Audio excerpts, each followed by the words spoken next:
should I say good afternoon, Thomas? How are you today? I'm very well, thank you, Paul. Yeah, good morning to you and good afternoon here in Yes, Bangkok. and if people were listening to your accent, they would think you're in France or somewhere in Europe, but you're not, are you? Where are you today? No, yeah, actually, yes, I'm French. My accent is there definitely, but I am living in Bangkok, in Thailand, Yeah. and no, I set it up here. How long you I been can. living there? That's now 8 years. 8 years. That's 8 years. When I was younger, I lived here for 3 years when I Right. was working for a large cement company. And after some work with a big international company, I decided to work by myself and start something that was more in my interest and come back to Asia here in Bangkok 8 years ago. Yeah. Brilliant. Well, and normally what I would say is, I'm jealous at the beautiful weather in the background, but I can see in the background it's actually raining in Bangkok. You're just about to start the rainy season, aren't you? Yeah. The rainy season started last weekend with Songkran, which is the Thai New Year here in Thailand, and it's to celebrate the coming of the rainy season. And we had the first rain last Sunday, and today, this morning, was raining a little bit, and yeah, probably this afternoon as well. Yeah. Yeah. I've been to Thailand obviously, and that celebration is an amazing celebration where there's lots of water fighting in the streets and washing away the last year, basically, isn't it? It's an interesting Exactly. Yeah. It's a celebration of water and purification. And we need water. They need water. People are happy when the water is coming, basically, Yes. because it's very the soils are very dry. We have a lot of agricultural fires here, and the air pollution until this week actually was absolutely terrible. I posted last week on Friday the PM 2.5. I was in Chonburi, like the province nearby Bangkok, and the PM 2.5 was 480 microgram per cubic meter. Wow. That's just insane. That's 100 times the recommendation of the WHO, So when the rain is coming, it's washing this, and people are really happy about it, yeah. And we have seen some heat increases recently as well. We've seen temperatures rising above 45 degrees, haven't we? Yeah, we had like 46 degrees, up to 46 degrees. And so and this is the dry bulb temperature. So with the humidity, you can imagine how much you feel. It's, it's one of the worst here. Do you think Thailand does suffer from climate change, the effects of it? Do you see that a lot there? Yes, I mean, the country is suffering. I mean, not Thailand, but like everywhere, I would say, because we share the same planet, the same air, the same meteorology, and yes, it's suffering. They don't really realize it. They don't really talk about it. They might. I mean, I have the feeling that they don't act enough because we all have to do something against it. But yes, there is an impact of climate change. Yeah, the rise of the sea level. I mean, just a parenthesis. I was on holiday 1 month ago, last month in March, and I usually go to Koh Samui, a very beautiful island. Yeah. Fantastic island. And I go there for the last 8 years, like every year or every 2 years, And I was shocked. In the place I go, in the hotel I go every time, there is no more beach. The sea level has rise so much that there are some hotels that are just like, there is no more beach. We are just hit by the waves now. And it's not only about, the moon cycle and everything. I've been there in every moon cycle. Yeah. So it's really, it's shocking. And here in Bangkok, there are more and more floods. We know it's happening. We know it's there. Yeah, we can feel it. Yeah. So, Thomas, we was introduced by a close friend from Thailand. And we share each other's community regarding LinkedIn. But I've actually met you, haven't I? We've had a meeting in Bangkok last year, and we had a face-to-face. We had a good conversation. You demonstrated to me your technology, which is really exciting. We're going to talk about that shortly. But for the benefit of our audience, could you tell us about your background story and how you've come into this industry and why you're in Bangkok? All right, yeah. So, make a long story short, when I was very young, my grandfather was a gardener, and I loved to be in the gardener, and I was harvesting honey from the beehives that he had, this kind of thing, that in close relationship with nature.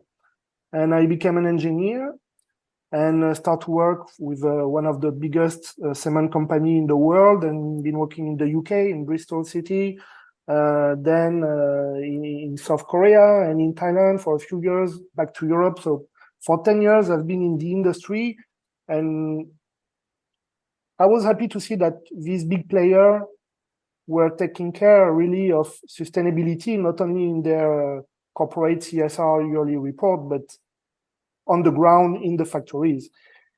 But in the end, the more I grew in this organization, the more I had to do politics and less concrete things. And that's why I decided to take over the family business in south of France, where I come from, in Nice, and take over the company was electrical engineering. And I learned a lot about the regulations in France, which are basically very well advanced compared to the rest of Europe in terms of insulation. I mean, after the oil crash, after the Second World War, and in the 70s, they implemented a lot of laws that are really strong in terms of the duty that you have to do to insulate a building and energy conservation. So I learned a lot. And finally, I decided to do even more, because I remember when I was in Thailand, here the electricity is produced with gas and oil, okay, whether we like it or not, but in France, we produce with nuclear power, which is like clean in terms of CO2 emissions, I would say. I'm not doing politics here, but it's just a fact, right? And so I came back here and set up the company here. That was in 2015. And when I came back just after, let's say, 10 years, in 10 years, the city of Bangkok grew so fast. That was incredible. And it's like the average temperature maybe 32 degrees Celsius year round. And when you're walking in the streets and you pass by a shopping mall, you are frozen, because the aircon inside this shopping mall are crazily powerful, and they consume so much energy. And when you imagine that for 1 kilowatt hour is almost half a kilogram of CO2 here, it's just insane. And I decided really to focus on energy efficiency, and not only replacing LEDs, but I was looking for really innovative solution to really help to do something, because what we do here has a bigger impact than what we can do in terms of energy efficiency in Europe or in the UK, or you know what I mean? Because that's a fact here. The growth, the economic growth is very fast. The population is growing fast as well, and the power consumption is growing faster than in Europe now. And it's still not so clean, even though some efforts are done, but we can have a bigger impact being here, I would say, for energy efficiency, more than in Europe. Yeah. I must admit, so, when I walk through the Bangkok streets, there's thousands of hotels, and I see all these hotels, and there's loads of opportunity there to make this difference. And I've seen the growth in the country as well, and the amount of buildings, shopping malls. Every corner there's a large shopping mall of activity and energy being utilized. And you mentioned about the temperature. Sometimes when I used to visit Thailand in the early days, I used to start feeling unwell because I was too cold. I'd go from 32 degrees to sort of very low 16 degrees sometimes I've measured. And it does upset, being a Westerner, it used to upset me quite a lot. I couldn't get used to it. I'm slowly getting used to it now, but I can see massive opportunities to make a difference there. It's you are completely right, and there's a lot we can do, definitely. And it's also, the challenge is cultural. I mean, I guess you've been in the cinema in Thailand, but this is really relevant of the situation. You are freezing cold in a cinema, so outside it's, let's say, 35 degrees Celsius, you feel like 45, and you get into the mall, it gets down to 22, it's already super cold, and you get into the cinema room and it's like 18. Yeah. So instead of increasing the temperature of the air conditioning, they give you cover to cover up because it's so cold. That's true. Yeah. It's just like, but that's the way it is in their mindset, because they believe that it's a luxury. It shows luxury to be in a very cold environment. And I mean, there are quite some challenge to tackle to make a big move here, but we can still do a lot. Is the government getting involved regarding legislation? Maybe is there steps towards that? In terms of energy efficiency, honestly, so first, I mean, anything I can say is really subjective, because we can't retire. I cannot retire, okay, and it's difficult to have the real information, because everything, all the laws are written in Thai, obviously. And but from what I know from the networks, and I mean, we were in a meeting with the Ministry of Energy not later than 2 days ago, and basically you can feel that they, in terms of energy efficiency, they don't do so much. They really don't do so much. They know it is a subject, it should be a priority, but they don't do so much. They do more on other sustainability domain, like plastic pollution. Right. They do a lot. They just agree to authorize by law the, when you recycle PE from the water bottle, okay? Until recently, you could not recycle them to a water bottle, okay? For hygienes and so on. But now they authorized it with some process, which is a good step, because you can recycle more polyethylene and reuse bottle to bottle, It's so they are doing things. When they start to ban plastic bags, it was done like within 1 month. Yeah. From one day to another, you couldn't find any more plastic bags. So they can take actions, and they move, like what they do, for example, to protect the biodiversity in some very famous beaches in Krabi. They might have like thousands and thousands of tourists coming there every day, but when they realize that it's really damaging the ecosystem, they decided to stop for 3 years. And then after COVID hit, so it was like almost 6 years without any tourists, and that really helps to to improve the biodiversity and get back to a good ecosystem. So they can do a lot. But in terms of energy efficiency, I think we have to count more on private initiative to move at the pace that we should move, because we have to move quickly, basically, to reach net zero. The government has also announced last week the increase in energy prices. So I'm subject to that, because obviously I have a property, and we've noticed our energy prices have gone up significantly. It's more than significant. It's already from last year. We have a lot of clients who are working on, they are looking for our solution for energy efficiency, but last year they were paying 1 kilowatt hour, I would say in baht, okay, but was like 4.3 baht per kilowatt hour, okay? In the same environment, today is 5.6 baht per kilowatt hour. I can tell you that, for example, if you take a shopping mall, the electricity bill was like 19 million baht per month, gets as high as 22, 23 million baht per month now. Wow. It's a big, and it's just the beginning. Yeah. I mean, this is.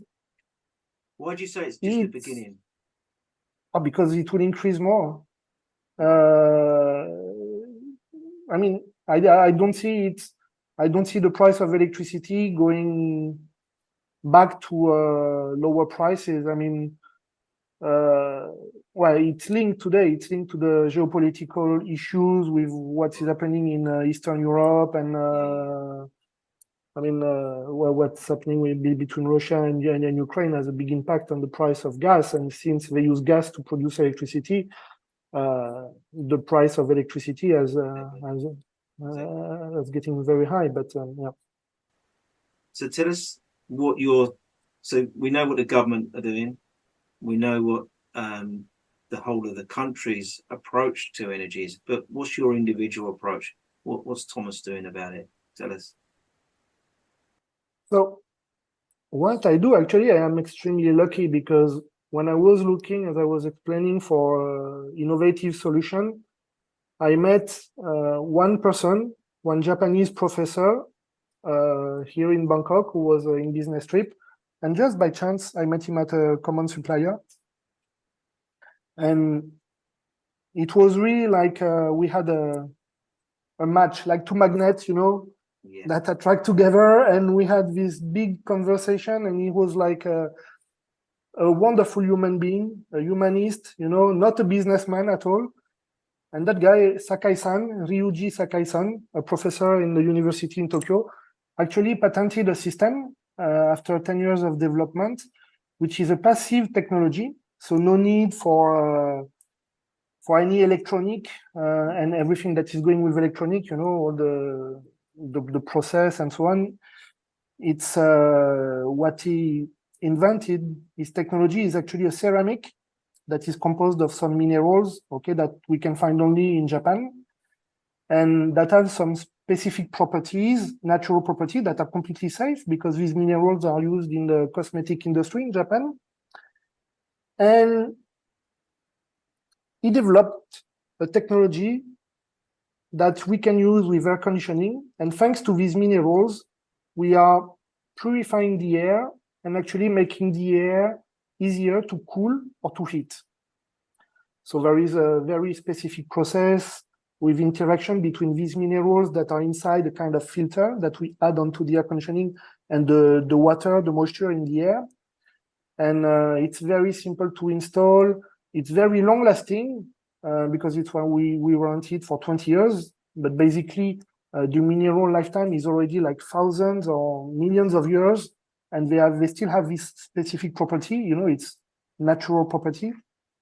And so in terms of sustainability, it's a wonderful product. In terms of business, it's a little bit different, because today, who would warranty a product for 20 years? I don't know a lot. Whether you have to upgrade the software, whether you have to, the electronic, we have to change. How often do we change our smartphone?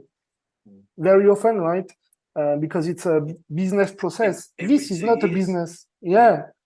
This is not a business process. It's just like someone who discovered something and really put it there in the world to really solve the problem of climate change, because the effect is really impressive. As an engineer, I asked him when I met him, say, well, I need to test, I need to try. And I test, I try. And yeah, we saved like 25% energy on air conditioning, in cooling or heating, works the same. It's really impressive and long lasting. And so since that time, that was 7 years ago now, I focus only on that, because this is, to come back to your question, what can I do? I think that's the best I can do.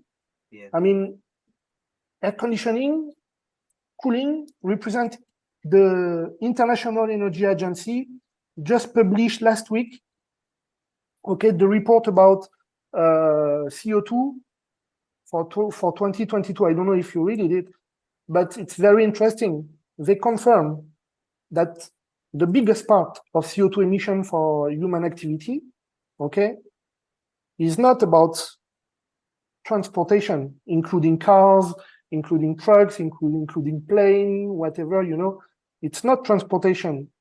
it's not industry.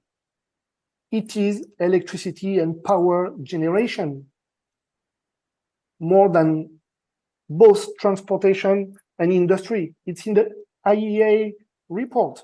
Right. And the biggest part of it, the growth between 2020 and 2050, the growth of the energy consumption will be by 40% due to cooling. Yeah. Can you imagine that? So the biggest problem we have, if we say that, yeah, we have to curb climate change and it's because of greenhouse gas effect, okay, we have the methane. So this is one part of the problem, but the biggest part is still CO2, right? And the biggest priority should be air conditioning, because this is the biggest part. Yeah. So yeah, that's why I focus on that. It's going to be a snowball effect, isn't it? Because yeah, the hotter the world becomes, the colder we need to be. Exactly. And so we're just going to create more problems. Yeah. So yeah, that's what I do. That's why I say I am super lucky I met this Professor Ryuji Sakai, because it really opened my eyes into this worldwide problem. Because I came here with my experience abroad in the UK, in Asia, in Korea, and in France. And when you come back here, you have a different view on the global problem. In Europe, people are really blaming a lot the aeronautic industry and people who use planes so much. But what people don't know is that if you take a return ticket with Air France between Paris and Bangkok, okay, the carbon emission, your footprint, okay, is smaller than the normal utilization of the air conditioning in 1 month for one small apartment with free air conditioning in Bangkok.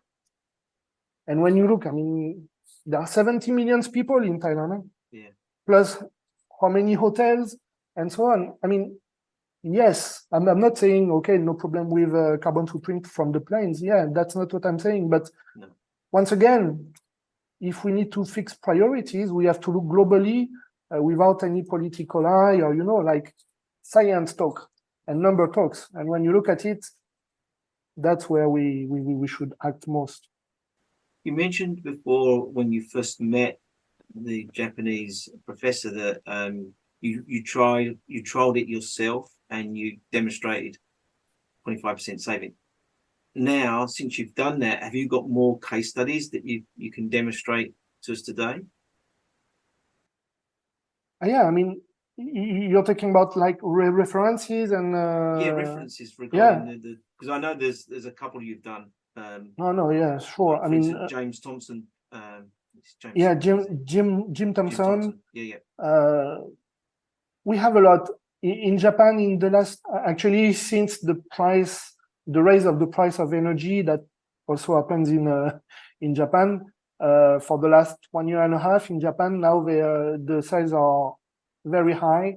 They have international clients like Coca-Cola, like a major American company from GAFA that we cannot say the name, but major company. And I am deploying in Southeast Asia, in Europe, and soon in the US.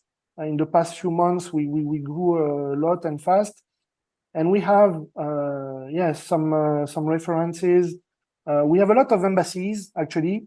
We were one of the first in Thailand to believe and to demonstrate the results. So we have the Embassy of France, obviously, but also the US Embassy, the Netherlands Embassy, the Canadian Embassy, right, to use our technology.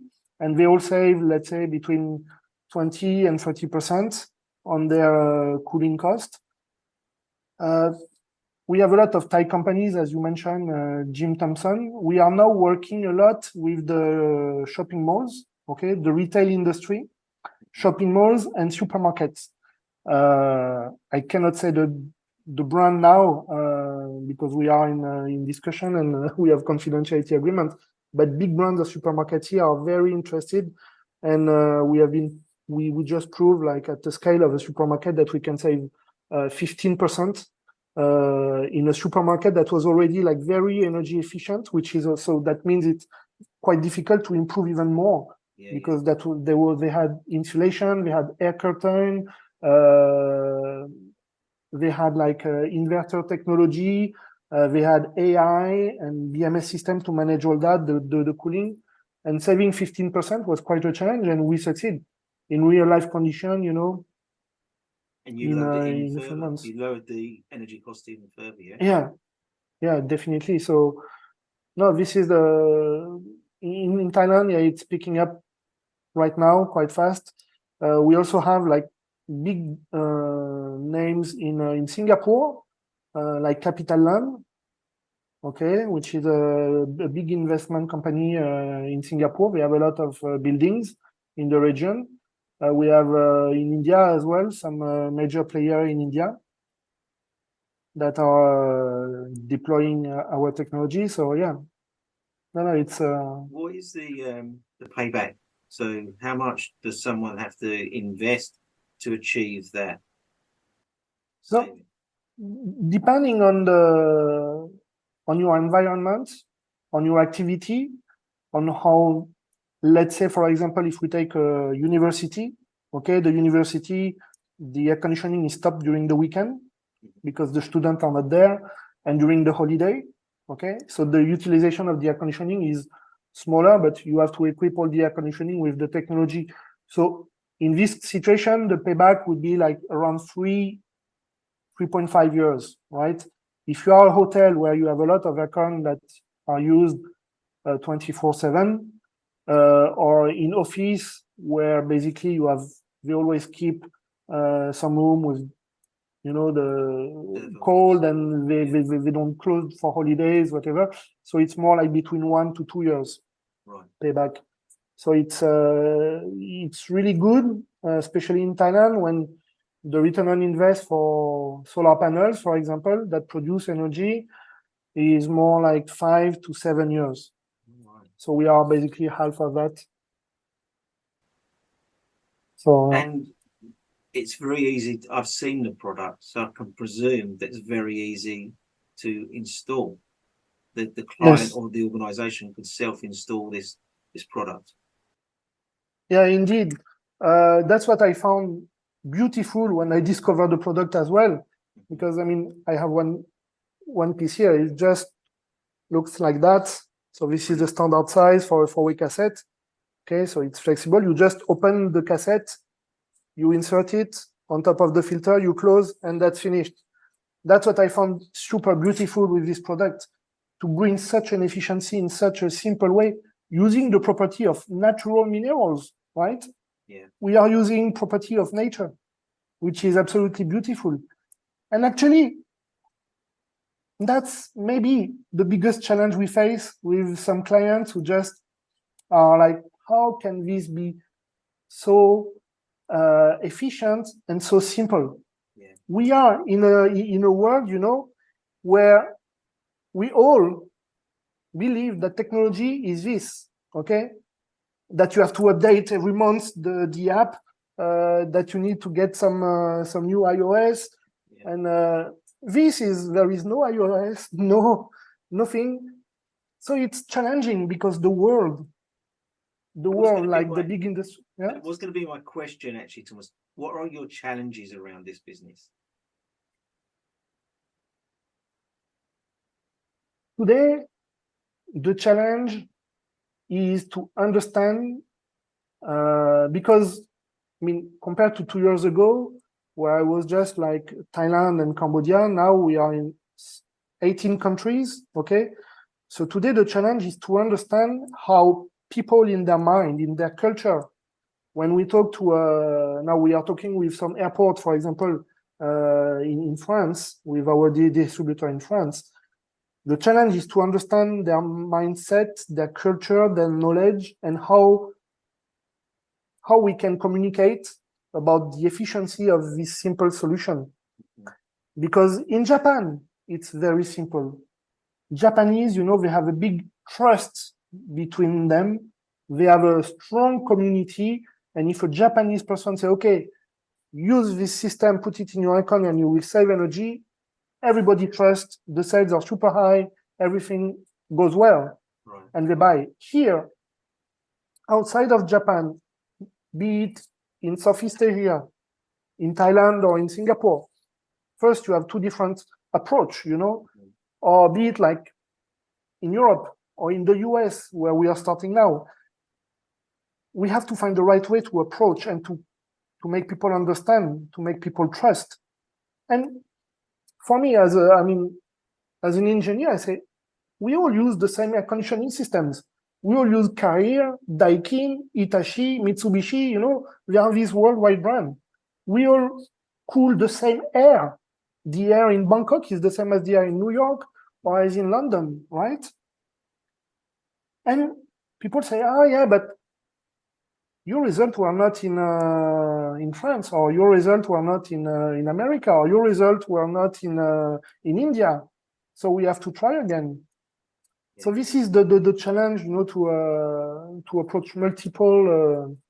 It's not like if you sell a car, everybody know what is a car, even though 90% of the person don't know how it works really.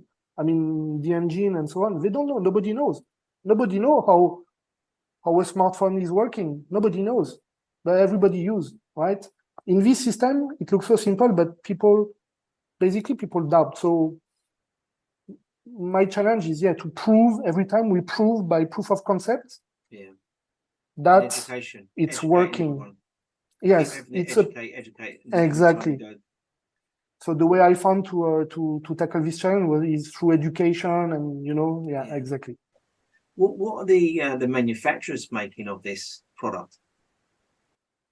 So the manufacturer is only in Japan? No, the manufacturers of air conditioning systems around the world. What are they making of this? So basically, they would like to get it. We have been approached, and Sakai-san, the inventor, the owner of the patent in Japan, was approached, of course, by Daikin, Hitachi, Mitsubishi. I mean, we have a lot of Japanese manufacturer of air conditioning. And but these industrial, they want one thing, is they want to buy the technology, they want to buy the patent, and they want the exclusivity, and they want to get it and to keep it for them.